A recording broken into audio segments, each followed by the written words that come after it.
নামাজ শুরু করার আগে তিনটি বাক্য পড়ুন, আল্লাহ তাআলার রহমতের দরজাগুলো আল্লাহ তাআলা খুলে দিবেন। ওই সময় আপনি আল্লাহর কাছে যা চাইবেন আল্লাহ রাব্বুল আলামিন কিন্তু তাই দিবেন। আপনার মনের সকল আশাগুলা আল্লাহ তাআলা পূরণ করে দিবেন। আল্লাহর পেয়ারা হাবিব সাল্লাল্লাহু আলাইহি ওয়াসাল্লাম নামাজের ইমামতির জন্য সামনে গেলেন, কিন্তু পিছন দিক থেকে একজন সাহাবী উচ্চ সুরে বাক্যগুলা বলতেছেন।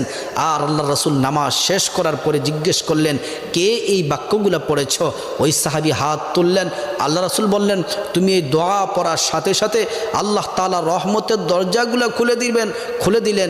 তুমি ওই সময় যা চাইবা দোয়াগুলা পড়ে আল্লাহ তাআলা তাই দিবেন। সকল আশাগুলো আল্লাহ তাআলা পূরণ করবেন।